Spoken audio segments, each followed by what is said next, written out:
In 2003, an enormous monster of the deep is invading the west coast of the United States.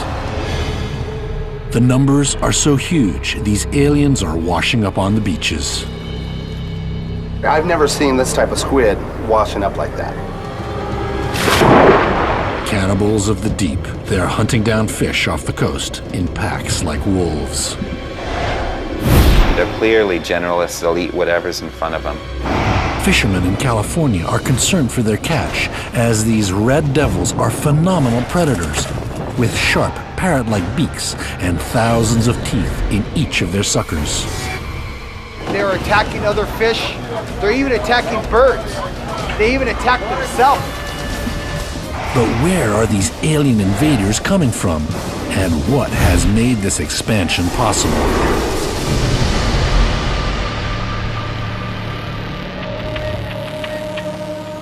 A major investigation is launched.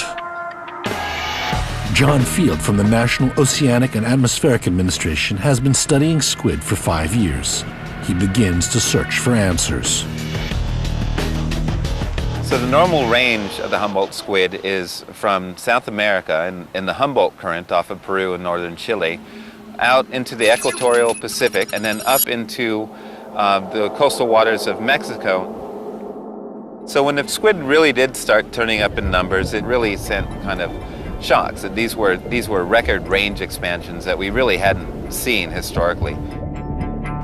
And a piece of evidence shows just how far they're traveling. More than 3,000 kilometers up the North American coastline in British Columbia, a bear is caught on camera eating a Humboldt. Californians are shocked at what they see. I have never seen a picture like this. That's wonderful. Oh my. It's one hungry bear. Oh my God. Look at that. Well, they usually eat salmon, but I guess they like squid too, and that's something. John Field and his team look at the ocean for clues for this mass alien invasion. 2003 had been an El Niño year, where there is a momentary abnormal warming of the surface ocean waters. Had this warm current been their ticket across the border? It's probably what kind of opened the door to the squid. It's the kind of water mass that they're used to living in and that they like. This upsurge of warm water towards California meant the squid could also move up the coast. But when the more northern waters return to their normal, cooler temperature, the squid do not retreat back home immediately. The interesting thing was that after some of these warm events, we'd go back to having slightly cooler waters and upwelling conditions, and we'd still find the squid around. The squid found a way to stay into the system long after the effects of the El Niño had dissipated. The scientists hit a block.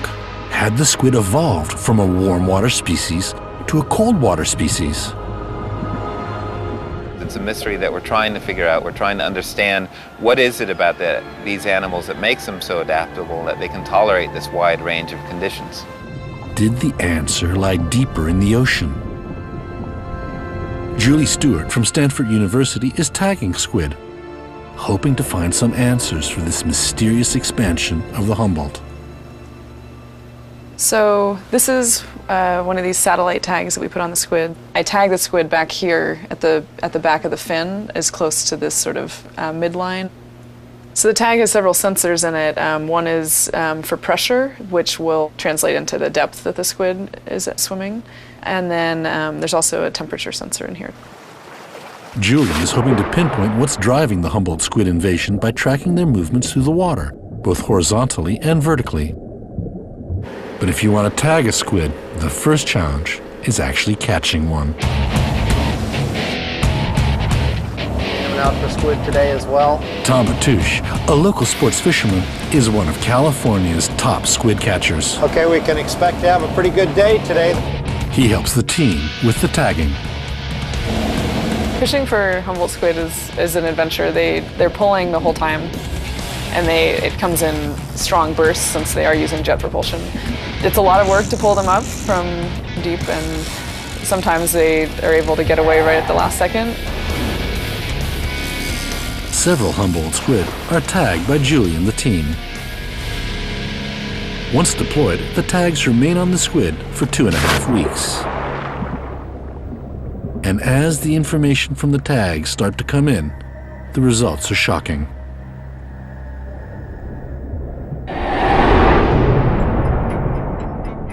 Julie learns that the Humboldt squid is inhabiting one of the most inhospitable parts of the ocean, known as the Oxygen Minimum Zone, or OMZ. Off the coast of Southern California, this area lies between 650 and 850 meters down in the water column, where oxygen is significantly reduced. It's really strange that they spend time in low oxygen. That was quite surprising. This part of the ocean is so devoid of oxygen, very few animals thrive here. The typical assumption is that because these squid are growing so fast and moving so much, they have very high metabolisms and thus very high oxygen demands. How was the highly energetic Humboldt squid surviving with such little oxygen in an area out of bounds to all other predators? To investigate further, Bruce Robinson and his team of deep-sea specialists are using specially designed remote-operated vehicles to observe their behavior in this OMZ. When we examine the behavior of these animals throughout their depth range, relative to temperature and oxygen, we keep an eye out for whether there are any changes in behavior that might relate to their physiological tolerances or ecological preferences. What they observe is also astonishing. We were really surprised by how readily they seemed to go anywhere they pleased. There appeared to be no physiological constraints by temperature or by depth or by oxygen concentration. These are big, strong animals that clearly have a broad physiological tolerance. Most creatures in this low oxygen zone can't swim very far or fast, but the Humboldt squid is exceptional.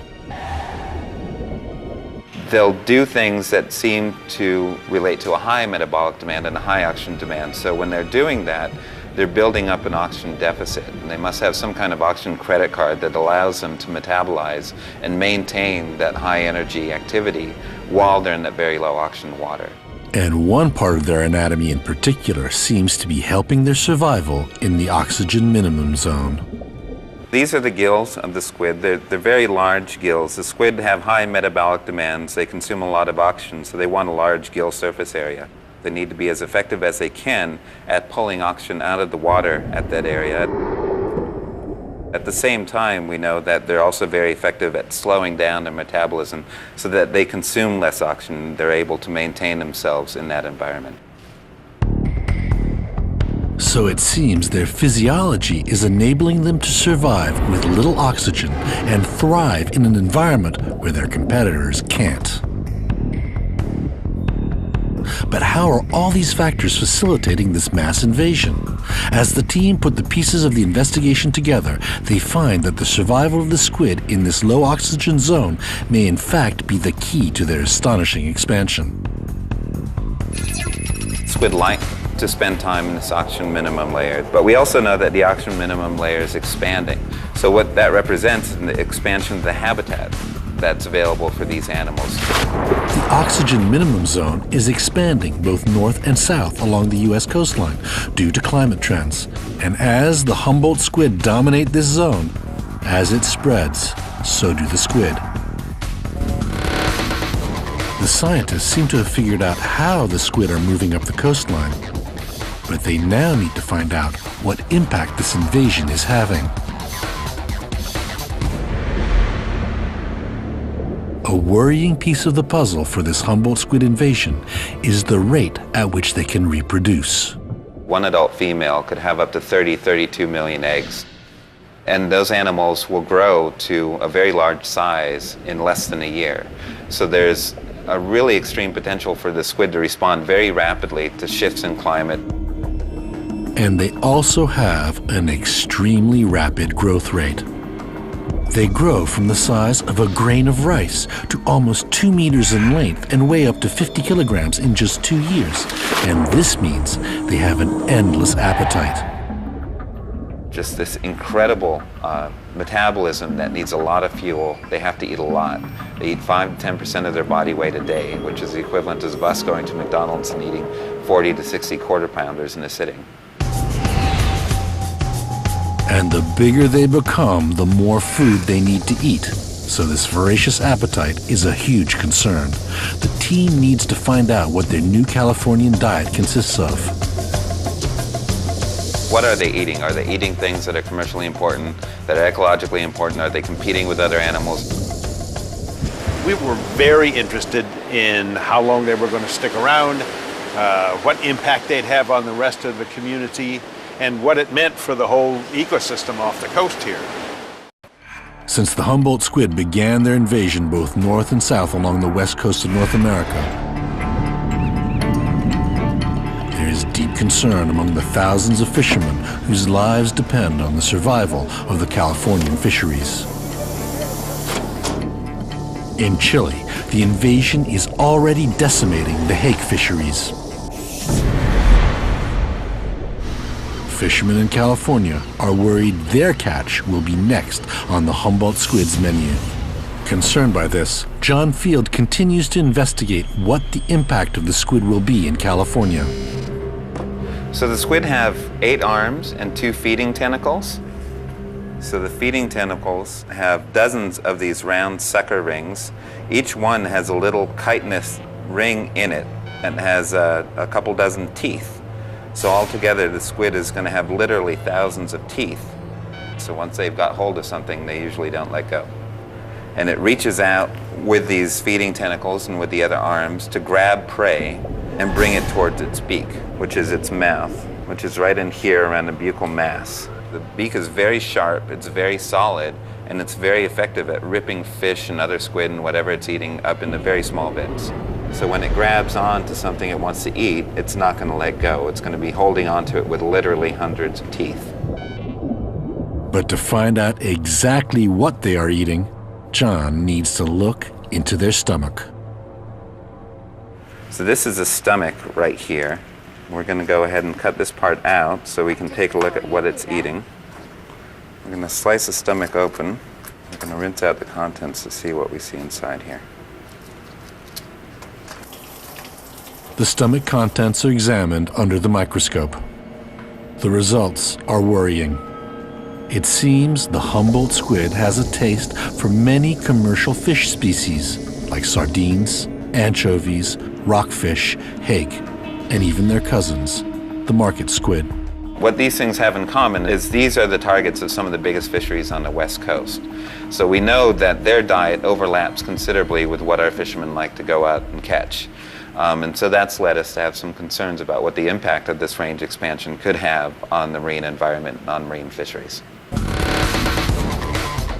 And this huge appetite and their incredible reproduction potential are major concerns for the team. In combination with their adaptability to changing ocean conditions, they seem unstoppable.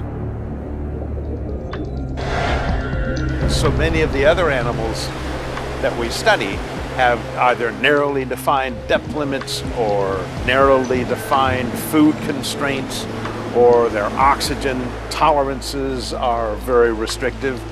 These guys appear not to have to worry about any of it. But there could be a possible solution. Tom Matouche, a local squid catcher, thinks he has found the answer. People talk about how they're so expansive everywhere. Hey, if they're that expansive, you know, and if you can't slow them down, and I'm doing my part trying to catch them, but if you can't beat them, eat them. And at Phil's Fish Market, they have done just that and put Humboldt squid on the menu. My wife, who doesn't like squid, likes to eat the Humboldt squid. I would never eat squid before, and then he had me try it, and I thought, okay, I'll give it a try, and I liked it. It was good.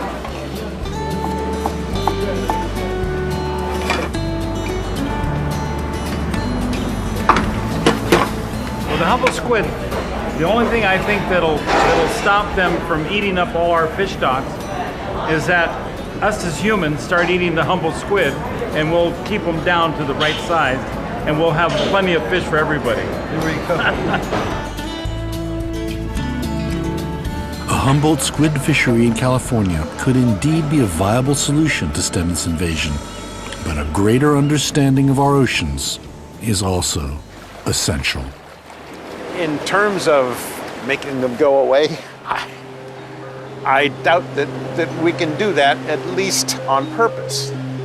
We might be able to promote a fishery for them and eat them, which isn't such a bad idea. They're not bad tasting. But we need to understand the oceans better than we do now in order to deal with the changes that will inevitably happen in the future. Case closed.